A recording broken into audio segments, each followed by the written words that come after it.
最近有关俄罗斯的一条新闻吸引了很多人关注，同时这次事件可能是台湾战斗机外销的最好突破口。让我们一起来看一下吧。俄罗斯空天军继续执行了对于乌克兰多个地区的精确打击，包括动用巡航导弹和无人机空袭了乌克兰首都基辅，也有对乌克兰黑海城市发起打击。俄罗斯空军在亚速海沿岸有多个空军基地，包括位于叶伊斯科地区的空军机场。一夜醒来，俄罗斯传来噩耗。根据俄罗斯官方公布的消息，俄罗斯空军一架苏34战斗机在17日夜间6时左右坠毁在叶伊斯科基地附近。当时苏34战斗机直接扎到了一栋9层的居民楼，同时造成了剧烈的爆炸。根据监控视频画面显示，苏34战斗机在空中已经起火。苏34是一款拥有对地对海攻击能力的战斗轰炸机，具备强大的武器挂载能力，可以搭载制导武器和航空炸弹执行任务。在俄乌冲突期间，俄罗斯军队大规模地使用苏34战斗轰炸机。在过去很长的时间内，俄军的苏34战斗轰炸机在参与俄乌冲突的时候进行了超低空的轰炸，主要是作为地面突击的支援力量，因此也导致了众多苏34战斗机的损失。根据外媒统计的资料，迄今苏34战斗轰炸机至少损失了17架。从俄罗斯公布的数据来看，俄罗斯采购了136架苏34战斗轰炸机，在15个基地进行了部署。从苏34量产的规模和已经确定的损失数据来看，从2月24日俄乌冲突爆发以来，俄罗斯有超过 10% 的苏34已经损失。如此看，俄罗斯付出的代价是非常高的。俄罗斯从2月24日开始了在乌克兰的特别军事行动，从此就有了大规模使用苏34战斗轰炸机的历程。随之而来的是苏34战斗轰炸机的频繁损失记录。乌克兰使用防空系统多次记录俄罗斯的苏34战斗轰炸机。乌克兰军队有大批从西方获得的便携式防空系统，因为苏34战斗轰炸机大部分是进行低空轰炸，因此给便携式防空导弹提供了机会。俄罗斯空军的苏34战斗轰炸机参与了打击位于马里乌波尔地区的亚速营武装行动，期间就动用高爆航空炸弹打击亚速钢铁厂，从而重创了亚速营武装，为最终迫使乌克兰军队投降提供了基础。苏34战斗轰炸机采用了并列双座的设计，在现代战斗轰炸机平台上相当罕见。之前美国开发的 F111 战斗轰炸机也采用了并列双座的设计风格。如今很少有战斗机会使用并列双座的设计。对于10月17日苏34战斗轰炸机在叶伊斯科的坠毁，俄罗斯联邦委员会已经在着手调查。从监控视频来看，很有可能是发动机故障所导致。由于苏34战斗轰炸机刚起飞，因此携带了许多的燃油，爆炸之后造成了巨大的损失。俄罗斯官方披露，至少有4人在事故中遇难。苏34战斗轰炸机的2名飞行员在最后一刻弹射跳伞逃生，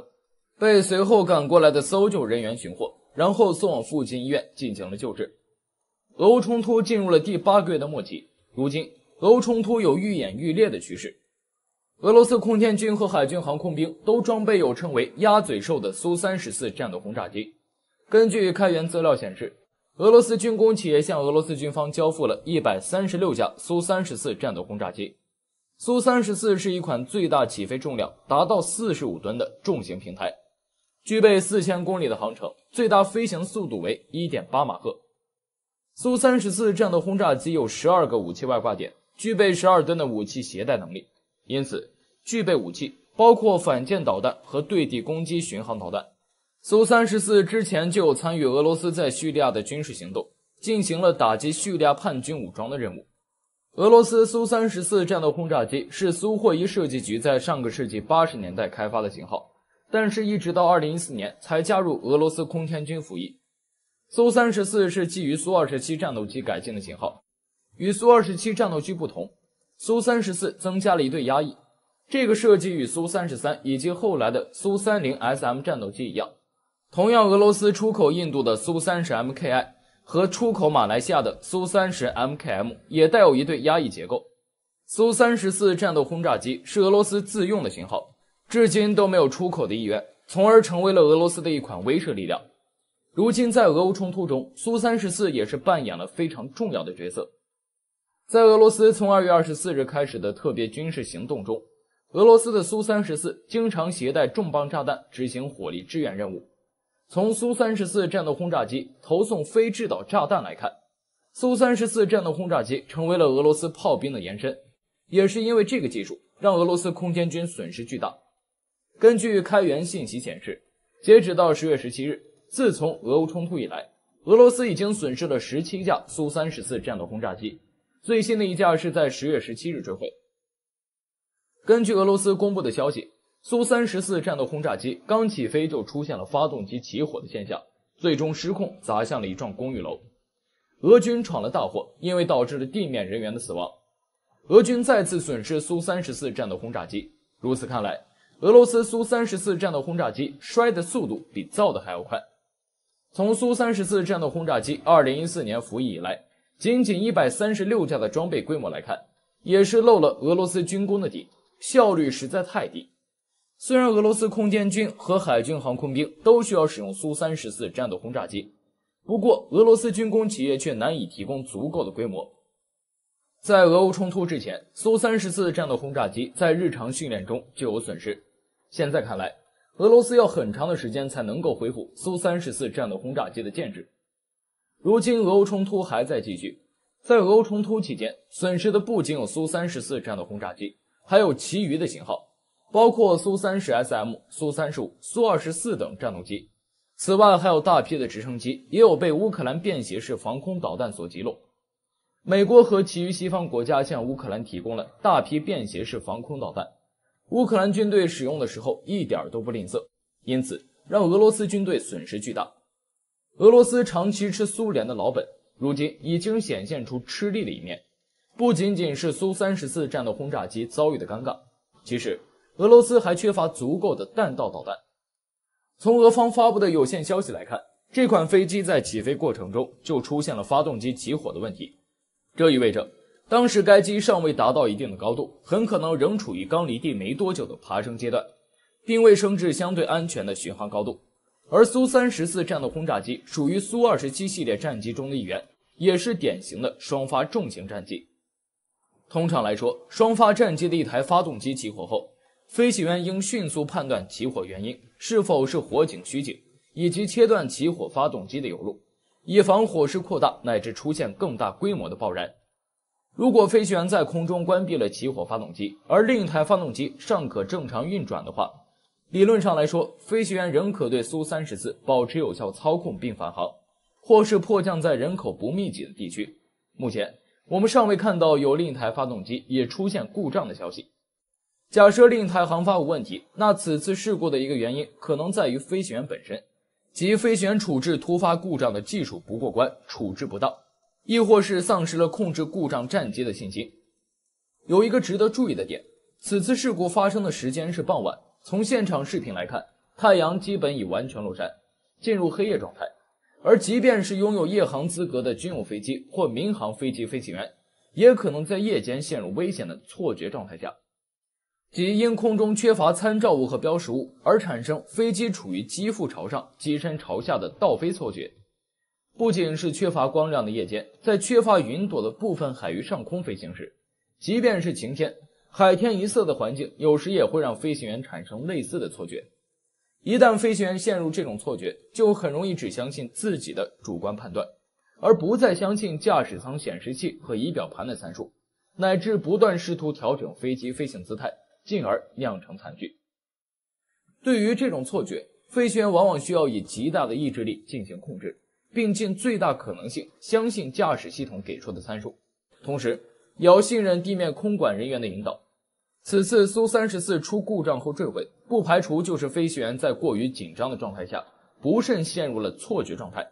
进一步导致事态无可挽回。脱胎于苏27战斗机的苏34战斗轰炸机，继承了苏27系列战机优秀的机动性、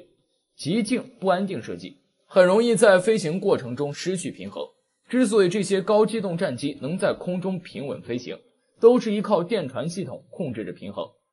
倘若这架苏34在一台发动机起火，1992年，台湾空军向美国订购了150架 F-16AB 型战斗机 ，A 型是单座战斗机 ，B 型是双座战斗教练机。其中 A 型120架，编号为6601到6720 ；B 型30架，编号为6801到6830。1993年开始交付，到2000年底全部交付完毕。装备驻扎嘉义的第4联队和花莲的第5联队。F-16战斗机由通用动力公司于20世纪70年代研制，与 F-15战斗机形成高低搭配，直到今天仍是美国空军主力机种之一。从1976年开始，共生产近4600架，行销近30个国家和地区，是美国产量最大、最成功的第3代或3代半战斗机。F-16型战斗机生产型有 A、B、C、D、E、F 及79简化出口型7种。除此之外，还有很多改进型和科研实验型，是一个战斗机家族。台湾买到的是 F-16AB， 是最老的一批生产型，目前仍是台军主力制空战斗机，也可以执行对地对海攻击任务。F-16AB 长15.09米，翼展9.45米，高5.09米，空重7070千克，最大起飞重量为17010千克。动力装置为惠普 F100PW200 涡扇发动机。最大时速 2.1 马赫，使用升限17500米，最大爬升率305米每秒，最大航程3890公里，最大作战半径1440公里。武器为一门 M61A1 型20毫米多管炮，外挂点9个，载弹量4763公斤，可携带 AIM-9L 响尾蛇、AIM-7FM 麻雀、天空闪光、魔术2、AGM-65AB 小牛空地导弹、鱼叉、哈姆、百舌鸟反辐射导弹、MK82、MK84 常规炸弹、多种激光制导炸弹和集束炸弹等。雷达为 AN/APG66V3 型脉冲多普勒火控雷达，空对空搜索最大距离150公里。电子对抗设备 AN/APX101 敌我识别器。AN/ALR69 或 AN/ALR56M 雷达告警接收机 ，AN/ALQ131 或 AN/ALQ184V2 有源电子干扰吊舱 ，AN/ALE47 威胁自适应干扰物投放系统 ，AN/ARN118 塔康 ，AN/APN132 雷达高度表 ，AN/ARN180 仪表着陆系统。采购飞机的同时，台湾附带购买了900枚响尾蛇短程空空导弹，600枚麻雀中程空空导弹。200枚 AIM-120 中距空空导弹，主要用于夺取制空权。响尾蛇是红外制导，麻雀是超视距导弹，但是半主动雷达制导需要战机雷达照射目标导引。AIM-120 则是主动雷达制导，真正实现了射完不理。作为3代机中的经典之作 ，F-16 不仅有大量实战经验，服役的几十年间也经过多轮改进升级。当隐形战斗机时代到来之后，本着不浪费并发挥最后价值的想法，美国在 F-16 的基础上改进升级出最新微型，出售给所谓最坚定的盟友。台湾早在1992年就达成120架 F-16AB 采购合同，这些战机在当年性能相当强大，在90年代面对歼7、歼8甚至苏27早期型，在 E-2T 预警机指挥下都能占据优势。F-16V 在挂载保险油箱增加航程的情况下，依赖美日情报链，依靠红外探测发现歼20，进而能以载弹量优势取胜。F-16 战机作为世界上最为成功的第3代中型战机，从 F-16AB 到现在的 F-16EF 已经累计量产了超过了4500架，且一直在进行着各种批次的升级改造。F-16V 战斗机被称作超级 F-16， 是洛克希德马丁公司在2012年推出的研发型号，台湾当局资助了该型号的研发。F-16V 配套的空空导弹为 AIM-120C 型中程空空导弹以及 AIM-9X 型近距格斗导弹，未来可能会装备 AIM-120D 型中远程空空导弹，其中 AIM-120C 型中程空空导弹最大有效射程仅为80公里，而最新型的 AIM-120D 型导弹采用新型冲压发动机，最大射程可以达到160公里。而 AIM-9X 海响尾蛇导弹是美国第4代近程格斗导弹，具有正负90度大离轴发射能力，采用红外制导，最大射程可达30公里，是一款非常优异的导弹。歼10C 配备的空空导弹包括 PL-15 远程空空导弹、PL-12 中程空空导弹以及 PL-11 近距格斗导弹。其中 PL-15 空空导弹采用固体双脉冲发动机，它最大特点就是在飞行过程之中能够多次点火，飞行包线更广，最大发射距离可达200公里以上，优于 AM-120D 型空空导弹。PL-12 空空导弹是我国现役主战中程空空导弹，最大射程70千米，综合性能仅次于 AM-120C 型导弹。而 PL-11 红外格斗弹的离轴发射角可达180度，配合新一代的头盔瞄准系统，只要敌人在战机的前半球视野内，即可锁定并发射。最大过载为60G， 最大射程超过了30公里。这方面来看，两款战机不分上下。F-16V 装备了一台 F110GE132发动机，最大推力达到了144千牛，推重比达到了 7.8。相较于 F-16AB、F-16V 发动机的推力提升了 30%， 机动性能也有了较大提升。WS-10B 发动机在最大推力以及推重比上并不差，但是在燃油经济性、可靠性、寿命等指标上，均和 F110GE132发动机存在较大差距，这是我们应该正视的地方。F-16 碾压歼十。F-16 战机本身具有优异的对地攻击性能，而 F-16V 进一步强化了该性能。据悉，台湾购买的 F-16V 可以挂载各种型号的 GUB 制导炸弹、AGM-154C 精确制导导弹和 AGM-88B 高速反辐射导弹，具有强悍的对地打击性能。歼十的对地攻击武器有 KD-88 空地导弹、鹰击91反辐射导弹和各种激光卫星制导炸弹，多用途能力显著提升，综合对地攻击性能基本上比 F-16V 差了不止一个档次。F-16V 是该级的中级改型，至少可以在隐形战机大量装备之前在外销赚点钱，但美国人还算比较实在，给该机上了点硬菜。最核心升级是采用 APG-83 有源相控阵雷达，该雷达被称之为第5代有源相控阵雷达，使用和 F-22 以及 F-35 相同的设计。APG-83 有源相控阵雷达可以同时开启空空、空地模式，并具有全天候作战能力，可以同时跟踪12个空中目标。F-16V 是 F-16CD Block 70-72批次的厂家非正式名称，而台湾手中的 F-16V 主要有2个来源，一是通过凤翔计划直接引进66架 F-16CD Block 70，首批2架在2023年交付，2026年前全部交付完毕。二是通过凤展计划将手头的141架 F-16AB 进行改进，计划于2023年完成全部的升级任务，但是现在这个进度严重拖延。作为 F-16 系列的最新型号，它改进的内容可以说非常豪华。此次台湾方面采购的 Block 70批次换装了通用电气公司制造的 F110PW129 发动机，升级了 AN/APG-83 雷达，更新了航电系统。它还增加了 Link 16战区数据链，并采用了 HiveGlass 雷达隐身涂料。此外，还配备外挂的 IRST 长波红外搜索与跟踪系统等新设备。AN/APG-83 雷达是一种有源电子扫描阵列雷达，可以同时跟踪超过20个目标，具有合成孔径成像能力，最大作用距离300公里，对典型战斗机类目标探测距离约为90公里。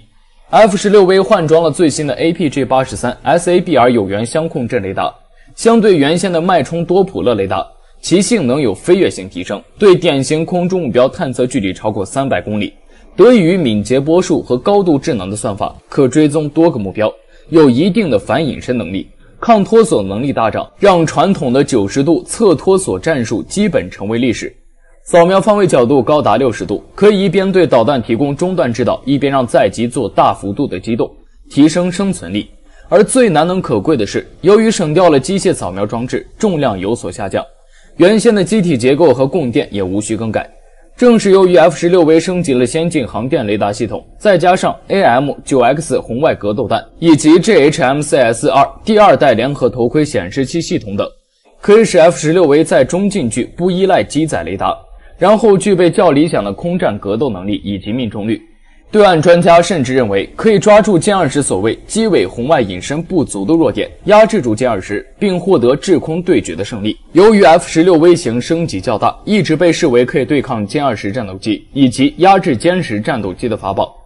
综上可以看出， F-16V 的主要改进项目是应用了多项更加先进的数字式航电系统和雷达系统，这让 F-16V 具备了些许5代机的态势感知能力和信息处理传输能力。单纯从战斗机的作战性能上来看， F-16V 的各项性能均达到了世界领先水平，是一款值得关注的4代半机。为了配合升级后的雷达与光电传感器， F-16V 还升级了新型模块化任务计算机 MMC 7000AH， 尺寸较以往型号更小，但处理能力提升了1倍，主储存器容量则增加了10倍。